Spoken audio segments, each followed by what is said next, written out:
A to the K. A to the K. A to the K. Hello, one and all. Welcome to the A2theK Wrestling Show, and welcome to our Survivor Series War Games. War game. Reactions and review. No. We'll do some reacting, do some reviewing. Sounds good. Sounds good. Yeah.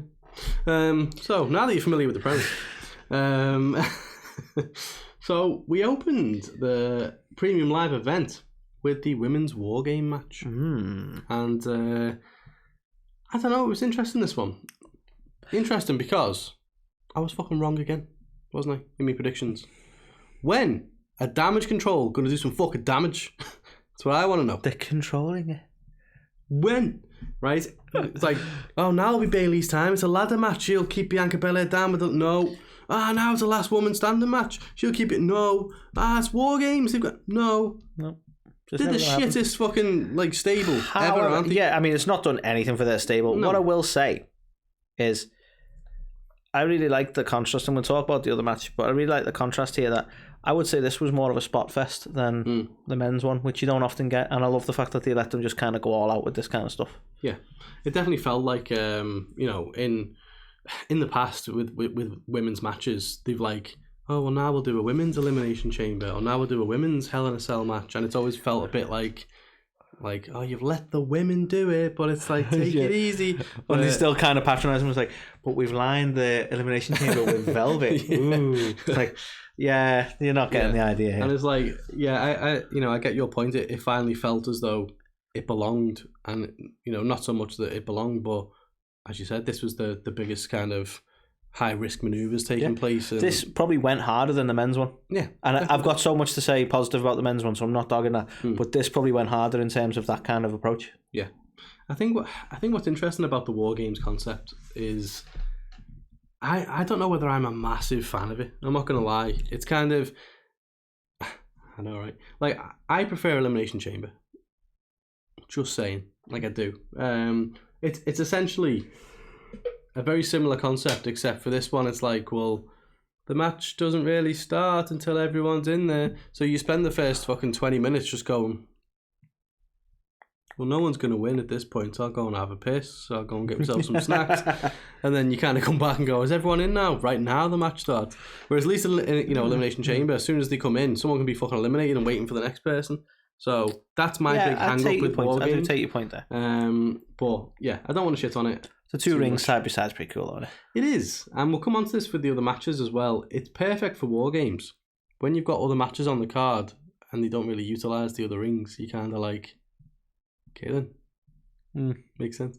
But yeah, in terms of the, you know, the kind of high spots and stuff that you were talking about then, so obviously Nikki Cross had the big moments with the diving, crossbody and stuff like that. You know what I think's funny? I'm keen to get your thoughts on this. A lot of people really come after AEW for these spots where they're kind of all there waiting for the person to jump off, and like, oh, it's so fucking choreographed and telegraphed, and you got to wait, and everyone's there waiting for them to jump, and it gets a lot of flack. Got a lot of this, didn't we? Yeah, but you get that much. This what makes me laugh though. You can't.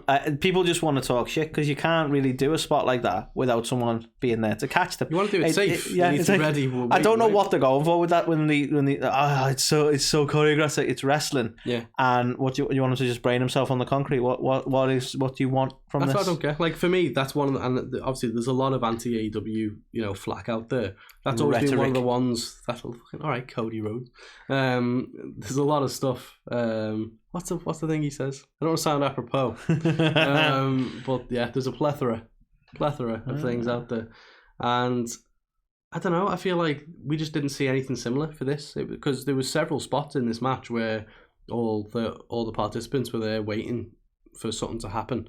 But yeah, in AEW you get it all the time, don't you? It's like, oh god. I feel like it's representative of us as an audience who are also waiting for something to happen. I feel like it adds us into the match. It has that connection, I like you know? I like it.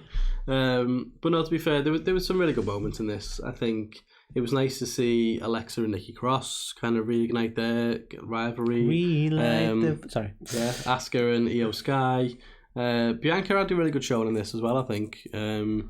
There was some dangerous bits in there though. She botched a couple of times, Bianca. There was I cringed at one point where she powerbombed Bayley, and basically just dropped her on her head. And I was like, fuck. Like, yeah. And that's not how you control the damage. It's certainly not. Well, I mean, to be fair, you can control the damage that way because you fucking put them out of action. But yeah, so there's some good spots, and obviously the match was won by the biggest spot of the night, probably, with Becky Lynch jumping off the top of the cage through the tables. Yeah, so Becky's the one that wins it, which adds some intrigue as well, because Bianca wasn't the winner. Well, and they're obviously best buds now. So how do you feel about the way they sort of approach the match, in the sense of going, well, you know, everyone's got their own rival, so it's like almost like a series of singles matches, together into a cage. It makes sense from a storytelling standpoint, doesn't it? Like, would you enjoy that, or do you think it prevents them from mixing it up a bit more? Like, because you have to sit there and inevitably wait for the Mia Yim, Rhea Ripley stuff and so on like that. Do you feel like that kind of takes away from the whole group effort, or do you actually think that helps in the storytelling sense? And again, we'll get on to that for the other War Games, which I think that became much more important. I didn't mind it so much, especially for this one, because I don't think they stuck specifically to their individual rivals. But at the same time, it was nice that they actually had rivalries built up already, and it wasn't just, you know, we've been saying before about Survivor Series, Team Raw versus Team SmackDown. You were best buds last week, but now you've been drafted to Raw, so you fucking hate them. Blue shirt now. And it's like, it's like, okay, so it's like fucking Shakespeare levels of writing, that is. Am I insulting them? I don't even know anymore. Yeah, I don't know. It's a blue shirt or not a blue shirt? That's the question. But yeah, so I don't know. I think it was thoroughly enjoyable. Interesting to thoroughly bloody well enjoyable it was. Awfully good. And a great way to kick off the show. And yeah, I was just upset that we still don't get a win for Damage Control. I kind of feel like they've run the course now. They came in, it was like, sadly, I thought they were going to be a really good vehicle for them coming to the main roster, but I am a little bit concerned that it's not going anywhere now. I'm going to drop my glasses while we're on camera. He is. So make it absolute tear to myself. I don't even know what's going on. I can't. What's this? What's cool. this blur? He is cool though, to be fair. That's a very rare occurrence. That doesn't happen often. But yeah, I don't know. I think this is the writing's on the wall a little bit that, you know, very Charlotte's going to come back now, and that's where we're going to head. And Becky Charlotte again. Well, I don't know where we go from here. Do we go for Becky Charlotte again? Well, do we go for Becky Ronda and Bianca Charlotte? I prefer that. And honestly, I'm still, not that this is relevant, but I'm still, well, it kind of is. It'll come up. Still very disappointed that Ronda's even got the title at this point. Liv got screwed there. Even there. She got screwed over. She's not asked. She doesn't want to be there. Not even asked. Fucking be asked, will you? Going full scouse with it. Speaking of things I wasn't asked about. So. Okay, before we even get into the match itself, should we talk about the controversy that is Finn Balor's insistence on wearing a stupid mask? With a gimp mask? Yeah. What's that about? Well, you see all the jokes straight away. People like, oh, he's raided Kanye's wardrobe and stuff like that. It's like, well, I mean, to be fair, what made it worse was not only was he wearing a mask, but AJ Styles comes out in a fucking gas mask too. And it's like, why? Yeah, okay then. Like, what's the point? Like, we know what you look like. Who knows? But yeah, like that took a bit of flack on Twitter. His new match. No one really gave too much flack to the AJ one, funnily enough. But Finn got a lot of flack. Yeah, Finn gets flack. And still not bringing the Demon back because he's so insistent on not being liked at the Rollins. Well, again, I don't really understand. This is another faction, the Judgment Day, who very rarely win. Fuck all, to be fair. And it's like, they do have Dominic control. Though. Well, yeah, there is that. But I don't get it. They're trying to put these factions in place to build up these stars, and then they just make them lose all the time when it matters. And it's like, this is another example. AJ Styles wins, and it's like, well, what's that done for Finn?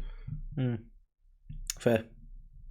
I was quite surprised it went that way. I can't remember what my prediction was, but I was quite surprised it went that way because I think you did feel go for Finn, to be fair. Yeah, but it feels like the natural choice. I don't understand because like they like to talk so much about the whole Bullet Club history. But what were we achieving? Like, so AJ Styles is the true Bullet Club guy. I think all this whole program has taught us is that when Rhea Ripley's there, then they can't cope with it. When she's not there, they can beat them easily. I honestly didn't expect the fact that Judgment Day would be a vehicle to propel Rhea Ripley. Yeah, because she is. No one's admitting it, but she is the leader of that group. Yeah, 1,000,000% she is. And, you know, from a character standpoint as well, she's the one who's grown the most, I think. Yeah. Like, and Dominic just grabs the mic and he's like, "My dad," and you're like, "Oh fucking hell." My dad and my uncle Eddie Guerrero. Oh, fucking hell, Dominic. So forget him. Finn Balor comes out, can't cut a promo to save his life, and it's just like, oh, I'm Irish. I'm angry. I'm more Irish than you, Seamus. Yeah, basically how it went. What's happening here? But, okay, Damien Priest.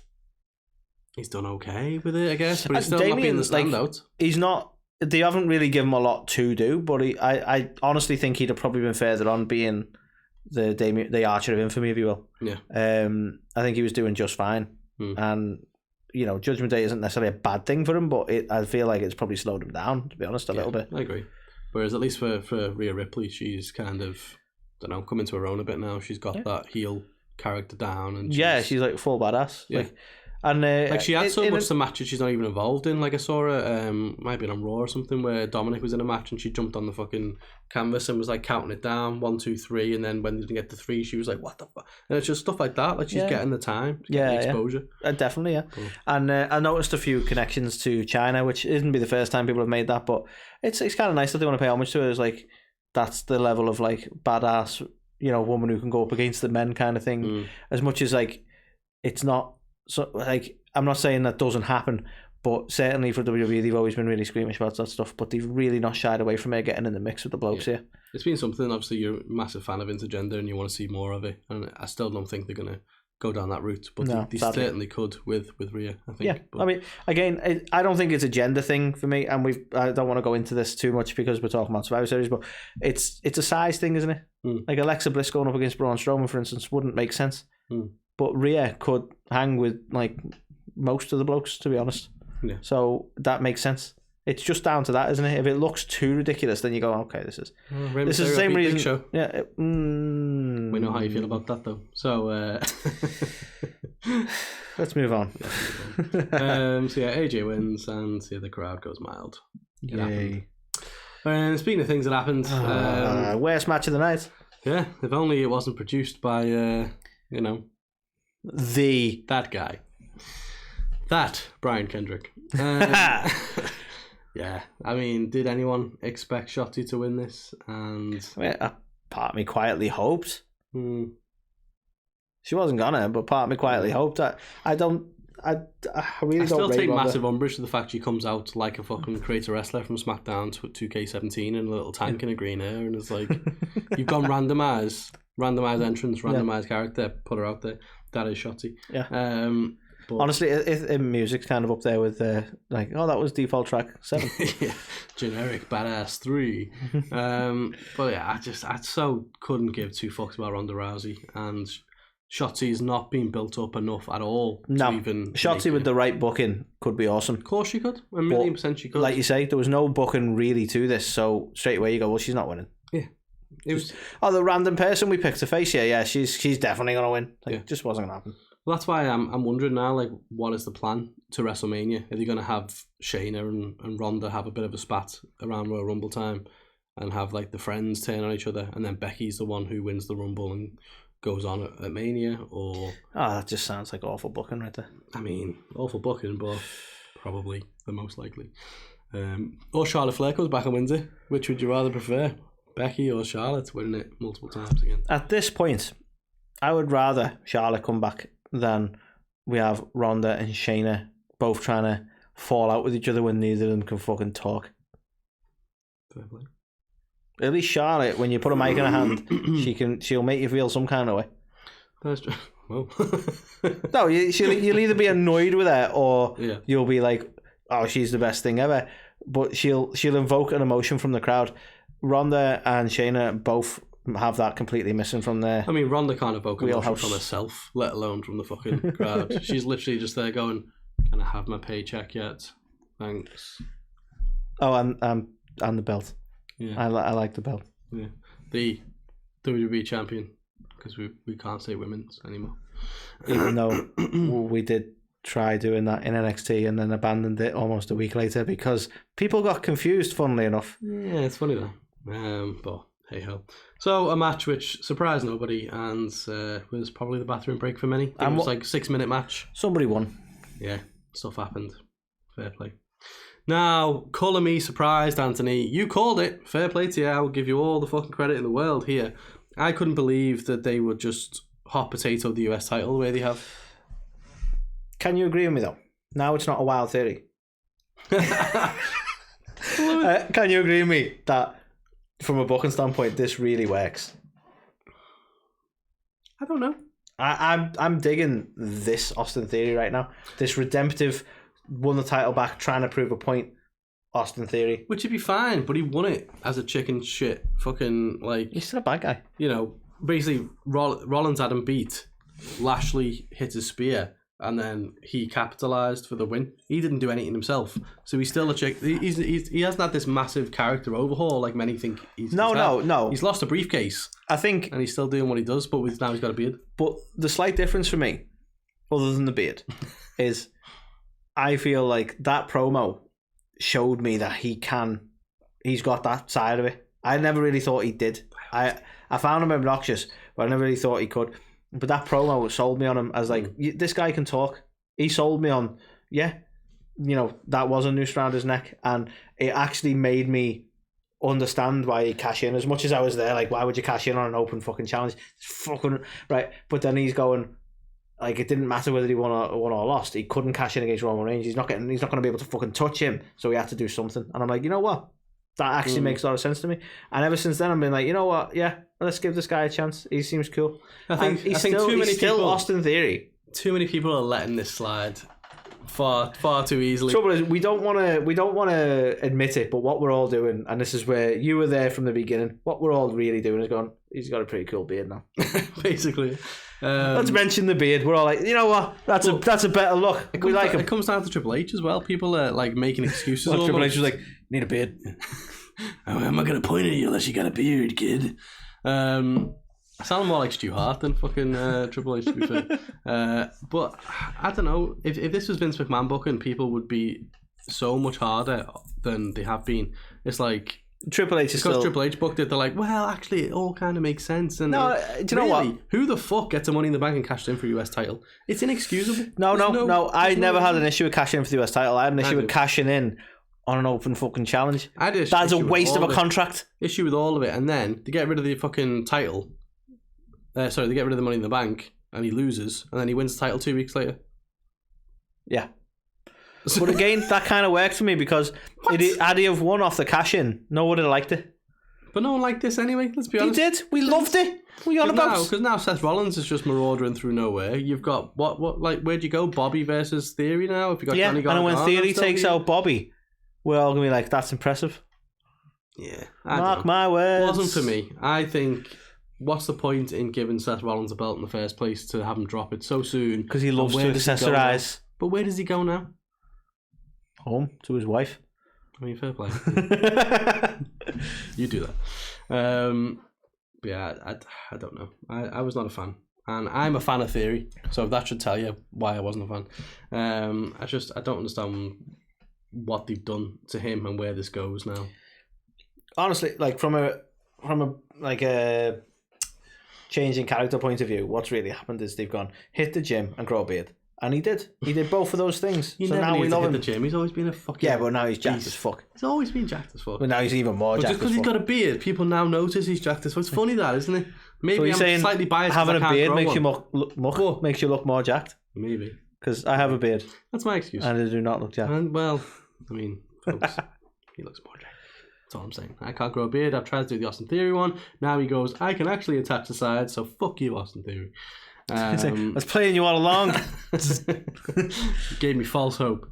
Over to the main event. So yeah, very short pay-per-view this one, but so I kept alluding to this, but let's talk about it, right? This was so much more story driven than the women's one. Even though the women's one was story driven in a lot of ways. Like, the bits I loved about this weren't like, oh, they did some risky spots, they got some tables out and all this kind of shit. It was just the way they conducted the whole thing. Like Roman being in charge of who left the cage, Roman stopping, I want to say Jay, and making Sammy go out and face KO and stuff like that. It's like all those bits that were just like story elements. I'm like, this was so much more about building up the bloodline. Like, look how many people were so over on Sammy finally being accepted by Jay, and stuff like that. And like, just from the way they sort of carried on telling the story of Sammy and the bloodline, I thought it was fantastic in this. Like, so it was much less about like those extreme moments and more about the actual story, and that is not a bad thing. They were very different to each other. They're both War Games matches, and it was actually quite refreshing that the women's one was probably the one that went harder in that sense. But that doesn't take away from this. It was a fantastic match. Yeah, I enjoyed it. I love that bit where Roman got hit in the eardrum. It's fantastic. Funnily enough, Roman did not enjoy that bit. What? Literally. What happened? Ends up accidentally taking over Austin's gimmick. What? Sorry. But yeah, I don't know. Again, I mean, I'm going to play the heel on this. I do think it's blown a bit out of proportion again. Ooh, hiss. People seem to fucking love this and the way it all unfolded, but it's like, was the writing not already on the wall? Did anyone really expect Sami to turn at this point and everyone's like losing their mind? Well, I will totally agree with you here that I don't think there was ever any other expectation.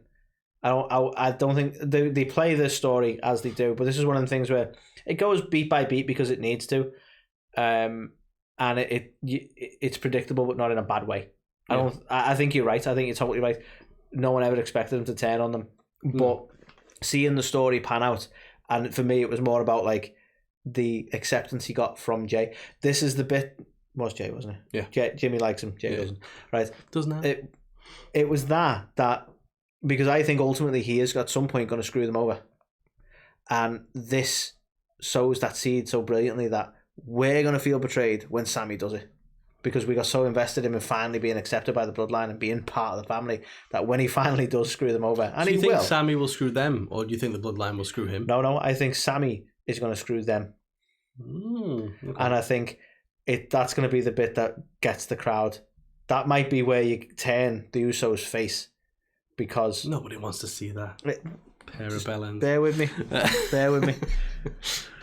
You can get a DUI and be a face. It's fine. But yeah, I don't know. For me, I as much as I would totally agree with you that it was predictable. Yeah, I think it wasn't in a bad way. Yeah, I suppose it's fair. It's one of those, isn't it? I don't think there was ever, similar to the Ronda thing, I don't think there was ever even the potential for the bloodline to lose this one. I think it was always going to come down to what role Sami going to play in this, and I don't think it was ever in question that he wouldn't support the bloodline and ultimately end up earning Jay's respect. I mean, and it all unfolded beautifully, as you say. Storytelling matters, and I'm not going to shit on it because it was good storytelling. Just the only thing I would say, a bit predictable, and obviously we know the results, so I can't argue too heavily in this direction. The only thing I would say is, if there was ever a match that they would lose, this would be the one, because as far as stakes go, being there with Damage Control, Anthony. I know, but as far as stakes go, right, no one was going to lose a belt from this. True. So this would have been the one that they could have lost due to shenanigans. So no one looked bad. They just bit of miscommunication, but whatever. They could have give the win to the Brawling Brutes and the other guys. But I mean, even that, it feels like they missed an opportunity there to line up some really formidable challenges to the Bloodline for this. Yeah.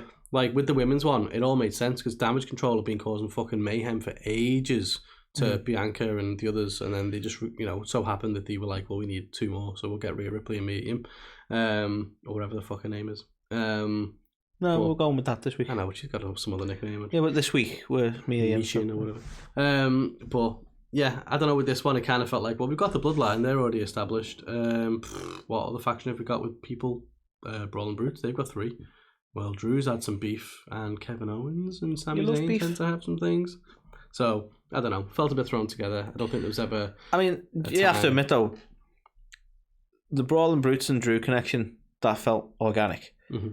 Throwing KO in the mix was the strange one. Yeah. Like, KO was in the mix because of Sami, but that doesn't make sense. Like, from a group point of view, it's like, should we get KO in? Just because he doesn't... he has a history. That was probably the loosest connection. But it's not like they were on great terms the last time they were together anyway. No. Like, they finished things off with them hating each other. So now he's like, but I'm your family. And it's like...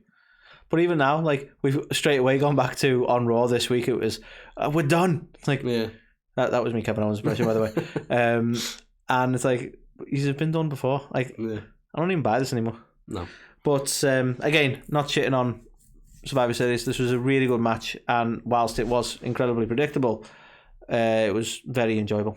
Yeah, I think all in all, like, so to wrap up as a segment, the whole show was relatively enjoyable. I just don't think it advanced that much storyline wise. I agree. Don't feel like we've come out of this now knowing where that is a very solid point. Like, you can walk away from this pay-per-view going, that was a lot of fun, but it didn't really change anything. No.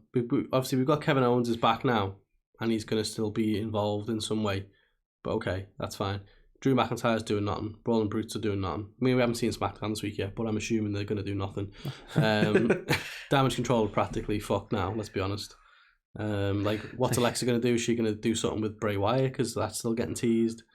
And it's like, we just don't have any answers, do we? Well, Bray Wyatt's busy with LA Knight, and it still pisses me off how many people are giving LA Knight credit.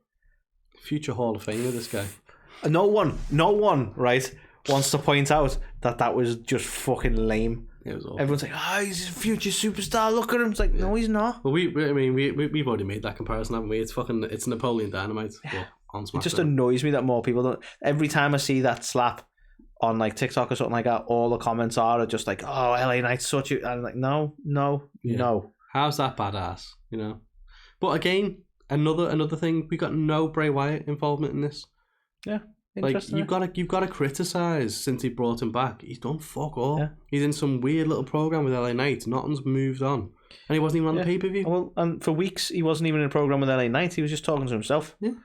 It turns out it was himself. I think. I don't know. Who knows? Yeah. I'm all for the slow burn story, but this is probably a bit too slow at this point. I feel like it's kind of burnt out. It's like even now he's still denying that he attacked LA Knight. So you go, well, what is actually happening? Yeah. Because it's clearly going to be you, but your other personality who attacked LA Knight, so you're saying it wasn't you or some shit. Could be the Wyatt Six. That was a storyline that never really happened as well.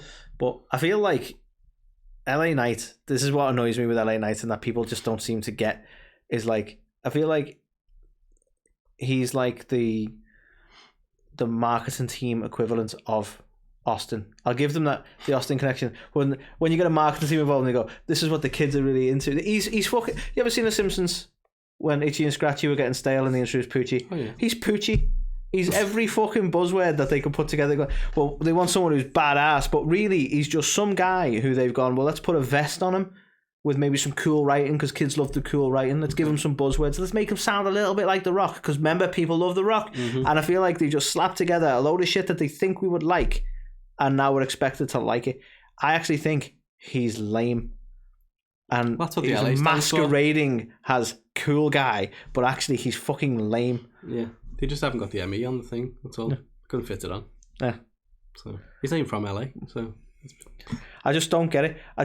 Like when you listen now, like you go back, right, and people will see this eventually. But you go back and look at SmackDown last week at his reaction to being attacked by Bray Wyatt, and you tell me any part of that whole statement that was badass. Because it wasn't. It was just lame guy being lame. Mm-hmm. No one's ready to see that yet. But fuck it, he's not actually good on the mic. He's just lying to you all. Yeah, I think I concur.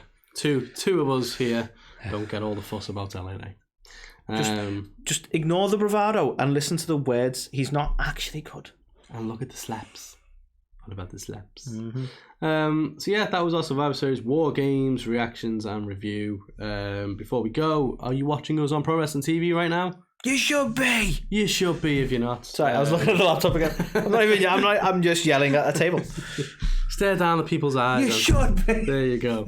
So yeah, you can watch us on Pro Wrestling TV as well as some other awesome talk shows and all the best in professional wrestling. You've got MLW, you've got Women's Wrestling Army, you've got TNT, the local company to us in Liverpool. What are you wrestling? What are you wrestling? What are you wrestling, lad? I love it. You've got shitload of stuff on there, documentaries, loads of things to sink your teeth into. So make sure to watch us on there. Also, topropebrewing.com. Get yourself 10% off with A2theK 10. They've just released some new birthday kegs. So they're like, well, I believe they're mini kegs, aren't they? So they're not like, kegs, when we say kegs, it's not like you're going to get like a keg like that in the boat. It's like the mini kegs. Christmas is coming. So, you could get multiple kegs. And, when people come around Christmas dinner, you can, It's a conversation piece. People go, what's this on your table? You go, well, this is a keg of the birthday beer. And did you know we saved 10% by using A2theK 10? And you could also save 10%. So there you go. In conversation starter. Get them a Christmas card. Write down A2theK 10 in the card. That's like a gift right there. That's fucking free money. Hey, as far as I'm concerned. Damn right. So how are you buying gifts? Exactly. You know, as we come into winter, it's a really cold time. So what you could do is some more t-shirts, right? So Pro Wrestling Tees, you can get our latest designs, and our latest designs are coming from Alt Wrestling Tees. You can find those guys on Instagram. They've got their own shop on Redbubble, so check them out on Instagram. But also, we've got one t-shirt from them at the moment, the House of Purple, as you can see. That's what we... it's our thing. A2theK Studios is the House of Purple, let's be fair. And we've got another t-shirt coming soon, which I'm super excited about. If you play our prediction series, I think you'll like it too. Yep. And on top of our designs, if you visit Alt Wrestling Tees on their Instagram page, you'll see all the other super cool designs they've got. I think, Carl, you alluded to one quite recently dedicated to Jake Hager's hat. Jake Hager's hat. So there's just loads of fun stuff on there, loads of great options. Current. And if you visit them and check out their Redbubble, I'm sure you'll find a ton of shirts that you'll want to buy. Hell yeah. And until next week, we will just say thank you, fuck you, and bye.